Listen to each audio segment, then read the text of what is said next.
Samuel Clemens, born on November 30, 1835, in Florida, Missouri. He was a writer, a riverboat pilot, journalist, lecturer, businessman, and inventor. Clemens decided to write under the pseudonym of Mark Twain. Besides, he wrote the two major classics of American literature. First of all, The Adventures of Tom Sawyer in 1876, and on the other hand, The Adventures of Huckleberry Finn in 1884.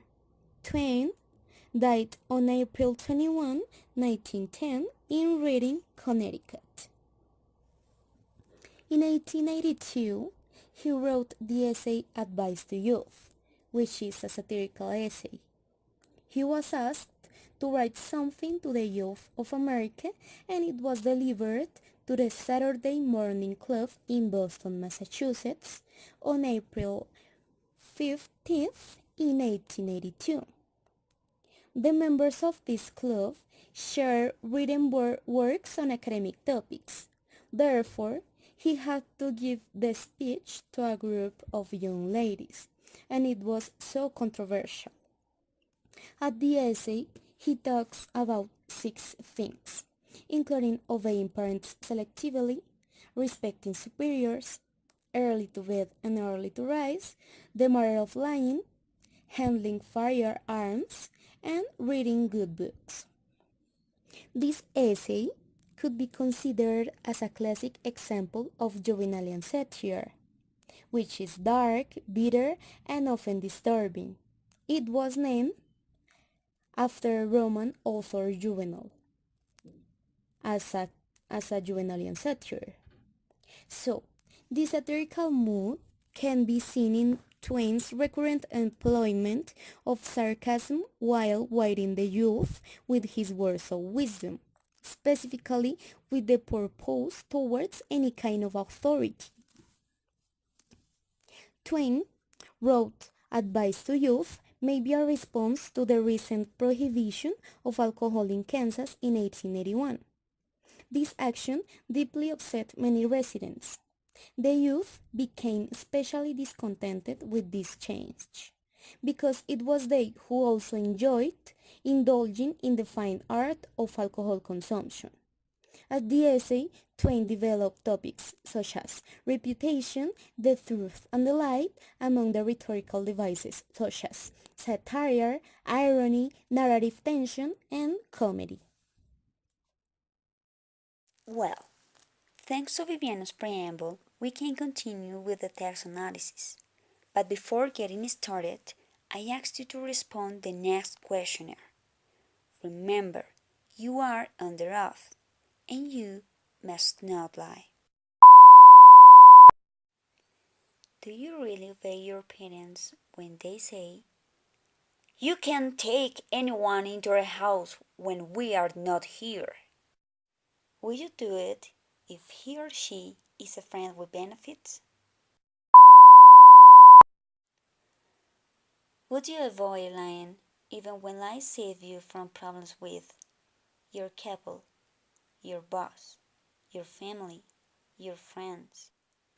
Or when they get you saved from embarrassing moments, difficulties, or even from death?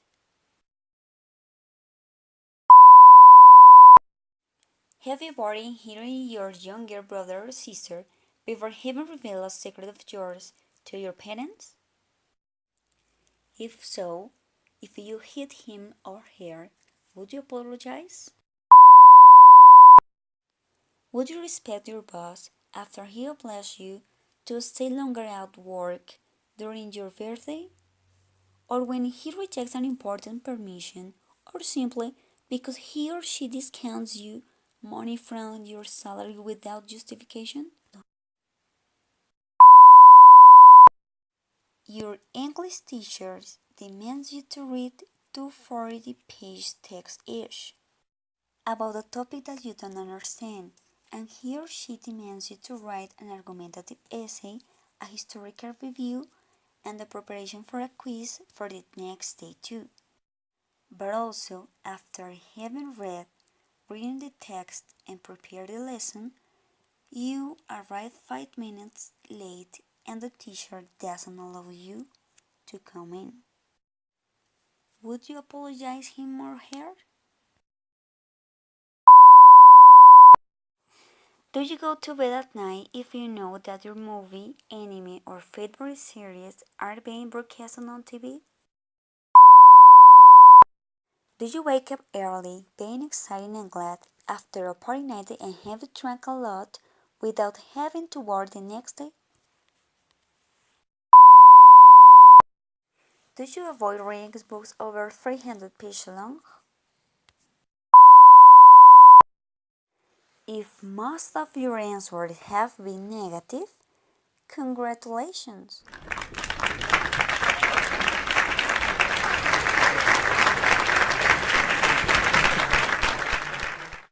It means you've complied with Twain's advices and you have lived your youth just as any other human being who lived it, and you'll be fortunate to have a happy old age.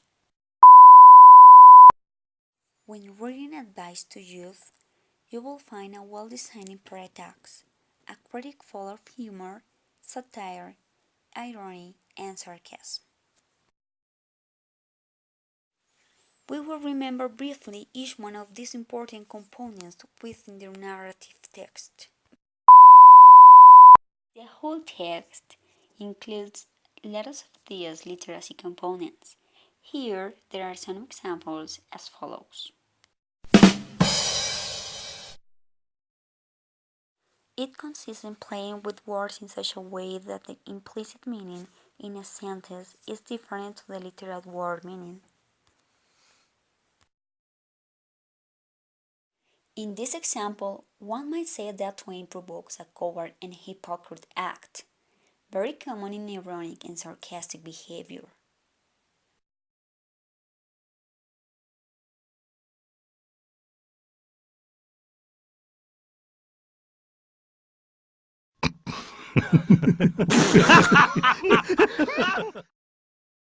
Even closes a hidden mockery, kind of evident, which because of its cruelty can be harming, insulting, or provoking. Twain states that these advices are difficult to be accomplished in youth.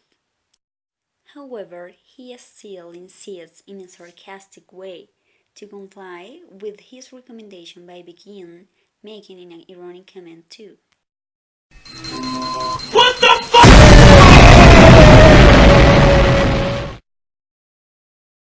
The paradox consists in the union of two opposing ideas which result contradictory, yet which can enclose a hidden truth. The paradox intends to cause amazement and invites to ponder about a more complete reality to what it could have seemed at first instance.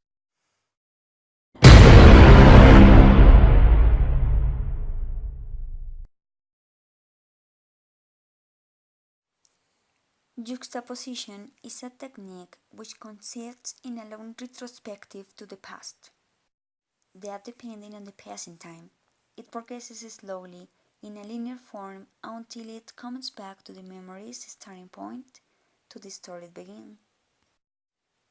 In this sense, the author comes back to the past and suddenly interrupts his story, which causes curiosity, suspense, and tension in the reader when he or she gets to the end of the text and finds out an ironic and mocking juxtaposition. In conclusion, we consider that Twain could blend the younger's attention not only because of his moral and almost religious advice, but due to his truly and hidden intention to incite youngers to live just as they please.